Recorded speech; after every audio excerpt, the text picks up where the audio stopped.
দর্শক এ নিয়ে সবশেষ খবরাখবর জানাতে সোহরাওয়ার্দী উদ্যানে রয়েছেন আমাদের সহকর্মীরা। আমরা তাদের কাছে চলে যেতে চাই। এ পর্যায়ে আমরা নাফিউল ইসলাম লিংকনের কাছে যেতে চাই, একে একে আমাদের অন্যান্য সহকর্মীদের কাছেও যাব। লিংকন, একটু জানাবেন যে এই মুহূর্তে যেহেতু আর ঘণ্টাখানিক বাকি রয়েছে, নেতাকর্মীদের ঢল কেমন দেখছেন সেখানে, এবং কেন্দ্রীয় নেতারা কারা কারা এখন পর্যন্ত এসে পৌঁছেছেন?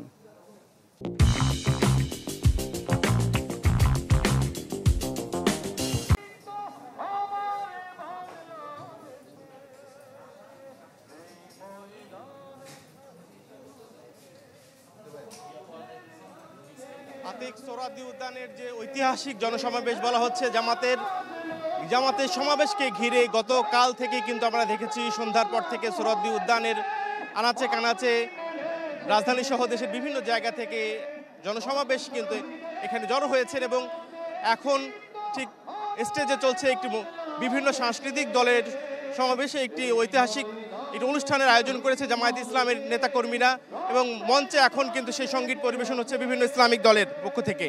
এবং আমরা দেখেছি জামায়াত ইসলামের বিভিন্ন নেতাকর্মীর সঙ্গে কথা বলার চেষ্টা করেছি। তারা বলছেন যে আজকের যে ঐতিহাসিক জনসমাবেশ, সেখানে জামায়াত ঐতিহাসিক যে 7টি দফা নিয়ে আজকের এই কর্মসূচি ঘোষণা করেছে, সেখানে কেন্দ্রীয় এবং জাতীয় নেতৃবৃন্দ কিন্তু এই 7টি বিষয়ে তারা ঘোষণা দেবেন, এবং তার শুরুতেই রয়েছে লেভেল প্লেয়িং ফিল্ড, অর্থাৎ প্রত্যেকটি দল যেন আগামী নির্বাচনে সমান সুযোগ পায়, জামাত ইসলামের জন্য অন্যান্য দলের মতো সমান সুযোগ পায়, এবং একটি নিরপেক্ষ এবং সুষ্ঠু ভোটের আয়োজন করা হয়, সেই দাবি থাকবে শুরুতে। এছাড়া গণ অভ্যুত্থানে যারা শহীদ হয়েছেন, যারা আহত হয়েছেন, যারা বিভিন্নভাবে পঙ্গুত্ব বরণ করেছেন, তাদেরকে যেন যথাযথ সম্মান দেয়া হয়, এবং শহীদ পরিবাররা যেন তেমন ক্ষতিপূরণ পায়, আহতরা যেন পুনর্বাসিত হয়, এইসব দাবি রয়েছে তাদের এই 7 দফার মধ্যে। এছাড়া প্রায় 1 কোটি প্রবাসী ভোটার রয়েছে সারা বিশ্বে, বাংলাদেশি রয়েছে, তারা যেন এই আগামী জাতীয় নির্বাচনে বিদেশ থেকেই তাদের ভোটাধিকার প্রয়োগ করতে পারেন, সেই দাবিও জানানো হচ্ছে। এছাড়া পিআর পদ্ধতিতে জাতীয় নির্বাচন করার প্রক্রিয়া যেন সরকার আসে, সেই বিষয়টিও তারা দাবি জানিয়েছেন। জামাতের যে গণতান্ত্রিক আন্দোলনের কথা যদি একটু বলা যায়, দেশ স্বাধীনের পর থেকে অর্থাৎ 1972 সালে সংবিধানে কিন্তু জামাত নিষিদ্ধ ছিল, অর্থাৎ ধর্মভিত্তিক রাজনৈতিক দলগুলো নিষিদ্ধ ছিল। তখনও কিন্তু ভিন্ন নামে জামাত রাজনৈতিক কর্মসূচি চালিয়ে গেছে এবং জাতীয় নির্বাচনের অংশগ্রহণ করেছিল। সেই সময় 6টি দল 6টি আসন পেয়েছিল, এবং পরবর্তীতে এরশাদ সরকারের সময়ে জামাত এককভাবে নির্বাচন করে 10টি আসন জয়লাভ করে। এর পরবর্তীতে 91, 96 সালে কিন্তু 17টি, এবং পরবর্তী 3টি, এবং সর্বশেষ কিন্তু জামাত যে শেখ হাসিনার সময় যে 3টি নির্বাচন হয়েছিল সেখানে কিন্তু অংশগ্রহণ করেনি। সব মিলে অতীতের যত নির্বাচন জামাত গণতান্ত্রিকভাবেই কিন্তু অংশগ্রহণ করেছিল, এবং কম বেশি হলেও তারা আসন পেয়েছিল। এখন যেই পরিস্থিতি আমরা দেখতে পাচ্ছি, দুপুর 2টার পর কিন্তু মূল আনুষ্ঠানিকতা শুরু হবে। এই মূল আনুষ্ঠানিকতার পর হয়তো জামাতের কেন্দ্রীয় নেতৃবৃন্দ জানাবেন তারা আগামীতে কিভাবে বাংলাদেশের রাজনীতিতে অংশগ্রহণ করবে, এবং বাংলাদেশের জনগণের প্রত্যাশা নিয়ে তারা আগামী রাজনীতিতে এগিয়ে যেতে চায়। এই ছিল সোহরাওয়ার্দী উদ্যান থেকে জামাতের ঐতিহাসিক জনসভার সর্বশেষ খবর। জি লিংকন, আপনি থাকুন, প্রয়োজনে আবারও আপনার কাছে ফিরবো। এই মুহূর্তে আমাদের আরেক সহকর্মী রমিজ হুসাইনের কাছে আমরা যেতে চাই। রমিজ, যদি আমাকে শুনতে পান, আপনি যেই পাশটাতে রয়েছেন সেই পাশের কি অবস্থা দেখছেন, একটু চিত্রটা দেখাবেন আমাদের দর্শকদের। এখন কিন্তু এই যেই সমাবেশ স্থলে চলছে, এখন এখানে জারি গান এবং ভাটি গালিয়ে গান সহ এখানে নাটক এবং অভিনয়ের মাধ্যমে জুলাই গণ অভ্যুত্থানের যেই চেতনা ছিল, যেই ঘটনাগুলো ঘটেছে, এবং আওয়ামী লীগের সময় গত 17 বছর জামাত ইসলামী সহ অন্যান্য যে সমস্ত রাজনৈতিক দলের উপর যে ধরনের নির্মম নির্যাতন চলেছিল, সেই ধরনের বিষয়গুলো এখানে অভিনয় এবং গানের মাধ্যমে সেগুলো ফুটিয়ে তোলা হচ্ছে। এছাড়া এখানে কিছুক্ষণ আগে আমি একজন দায়িত্বশীলের সাথে কথা বলেছিলাম। তিনি মহানগর দক্ষিণের সেক্রেটারি। তিনি আমাদেরকে বলছিলেন যে এই যে সোহরাওয়ার্দী উদ্যান, এটিতে কিন্তু পুরোটাই খানায় খানায় মানুষে ভর্তি হয়ে গেছে। এখন পর্যন্ত কিন্তু এই সোহরাওয়ার্দী উদ্যানের ভেতরে কেউ ঢুকতে পারছেন না, এবং কমলাপুর রেল স্টেশন থেকে এবং সদরঘাট থেকে এখানে যে স্ক্রিনটি রয়েছে, এলইডি স্ক্রিন, সেখানে সদরঘাটের একটি সদরঘাটের ছবি দেখানো হচ্ছে এবং সেখানে দেখানো হচ্ছে যে এখন পর্যন্ত কিন্তু লঞ্চে মানুষ কিন্তু তারা প্রবেশ করছে।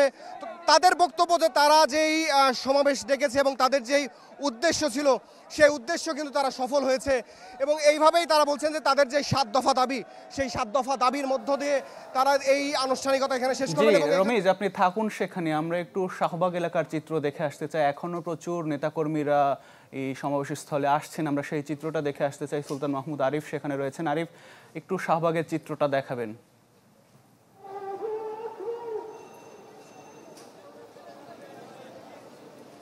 আতিক, গতকাল রাত থেকে মূলত আজকের সোহরাওয়ার্দী উদ্যানে জামাত ইসলামের যে জাতীয় সমাবেশকে কেন্দ্র করে লোকজনের উপস্থিতি কিন্তু বাংলাদেশের বিভিন্ন প্রান্ত থেকে রাজধানী কেন্দ্রিক আজকে উপস্থিতি রয়েছে।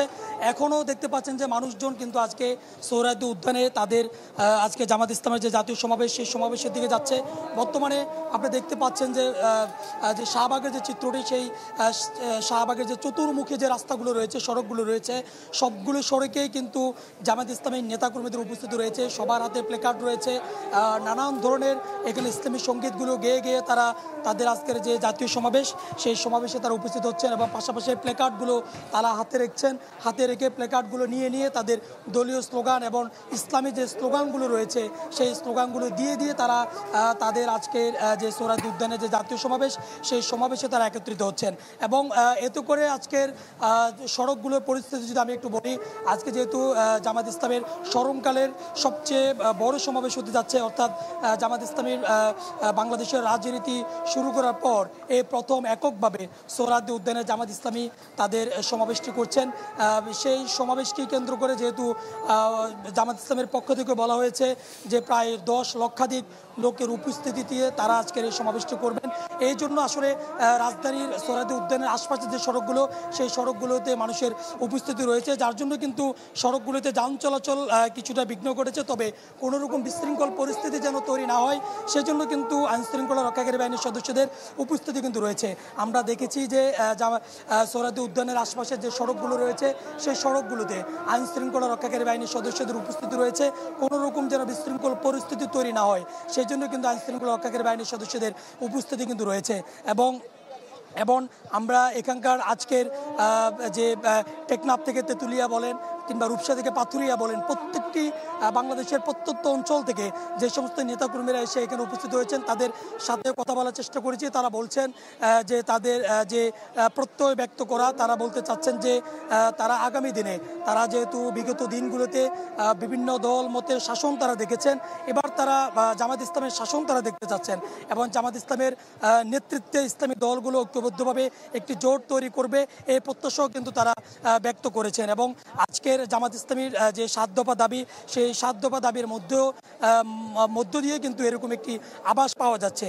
এবং 7 দফা দাবির যে বিষয়টি তারা জামাত ইসলামীর আজকের সমাবেশ থেকে যেটি ফুটে উঠতে পারে, তারা বলতে চাচ্ছেন যে পিআর পদ্ধতিতে নির্বাচন এবং গেল আওয়ামী লীগের আমলে 15 থেকে 16 বছর ধরে যতটি গুম খুন এবং গণহত্যা হয়েছে সেগুলোর বিচার কিন্তু করতে হবে, সেই দাবি তারা তুলছেন।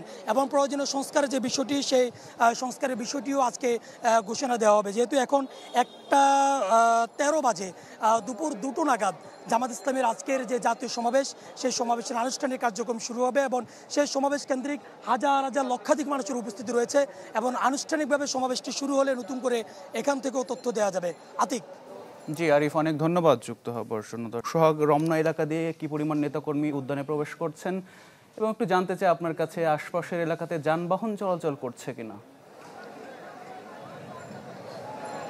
পিআর পদ্ধতিতে নির্বাচন, প্রবাসীদের ভোটাধিকার এবং জুলাই সনদ সহ 7 দফা দাবিতে রাজধানীর সোহরাওয়ার্দী উদ্যানে, আমার পেছনে যে উদ্যানটি রয়েছে সেখানে বাংলাদেশ জামাত ইসলামীর স্মরণকালের সর্ববৃহৎ সমাবেশ চলছে। সমাবেশকে কেন্দ্র করে গতকাল রাত থেকে, আপনি যেমনটা বলছিলেন, গতকাল রাত থেকে কিন্তু সোহরাওয়ার্দী উদ্যানে জামাত ইসলামের নেতাকর্মীরা এখানে এসে জড়ো হয়েছে। এর পাশাপাশি আজ সকালেও আমরা কিন্তু দেখেছি রাজধানীর প্রবেশ মুখের যতগুলো পথ আছে, অর্থাৎ সড়ক পথ, নৌপথ এবং রেল পথে করে কিন্তু জামাত এবং ইসলামী ছাত্র শিবিরের নেতাকর্মীরা কিন্তু ঢাকার মধ্যে প্রবেশ করেছে। আপনারা এখানে যেটা দেখতে পাচ্ছেন, ইঞ্জিনিয়ারিং ইনস্টিটিউটের সামনে সোহরাওয়ার্দী উদ্যানের যে 2 নং প্রবেশ মুখটি আছে সেখানে কিন্তু পুরোটা লোকে লোকারণ্য। এখান থেকে শুরু করে এদিকে শাহবাগ পর্যন্ত এবং এখান থেকে শুরু করে মৎস্য ভবন হয়ে ওইদিকে কাকরাইল মোড়, কাকরাইল মোড় প্রেস ক্লাব পর্যন্ত পুরো সড়কে কিন্তু লোকারণ্য।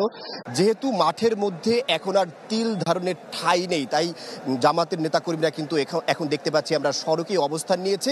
এর পাশাপাশি আমরা দেখতে পেয়েছি যে জামাতের যে সকাল থেকে শুরু হওয়া যে এখানে সমাবেশটি রয়েছে, সেই অনুষ্ঠানে 10টা থেকে সকাল 10টা থেকে জেলা এবং ঢাকা মহানগরের নেতাকর্মীরা বক্তব্য দিয়েছেন। দুপুর 2টা থেকে মূল প্রোগ্রাম শুরু হওয়ার কথা রয়েছে। সেখানে সভাপতিত্ব করবেন বাংলাদেশ জামাত ইসলামের আমির ডক্টর শফিকুর রহমান। তিনি সমাবেশ যেহেতু 2টা থেকে শুরু হবে, এর আগ পর্যন্ত আমরা দেখেছি মাত্র কিছুক্ষণ আগেই জোহরের আজান হয়েছে। যেহেতু জোহরের নামাজের একটি প্রিপারেশন আছে, এই নামাজের প্রস্তুতির পরে 2টা থেকে মূল প্রোগ্রাম তাদের শেষ হবে, এখানে শুরু হবে আসলে। এরপরে বিকেল 5টার তাদের মূল প্রোগ্রামের কার্যক্রম শেষ হয়ে আজকে তারা এখান থেকে তারা মূল একটি দাবি বা মূল যে ঘোষণা, এই 7টি দাবি তাদের রয়েছে, সেই দাবির কার্যক্রম এখান থেকে তাদের মূল কথা হচ্ছে তারা দাবি আদায় করে মাঠ থেকে ফিরবেন। এবং সামনের নির্বাচনে জামাত যে একটি বড় ধরনের ভূমিকা রাখবে, আজকের সমাবেশের মাধ্যমে তারা কিন্তু সেই জানাতে দিতে চাচ্ছেন। আতিক। জি সোহাগ, অনেক ধন্যবাদ যুক্ত হবার জন্য। দর্শক, রমনা এলাকা থেকে যুক্ত হয়ে আমাদের সহকর্মী আহমেদ সোহাগ জানাচ্ছিলেন জামায়াতে ইসলামের জাতীয় সমাবেশের খবর।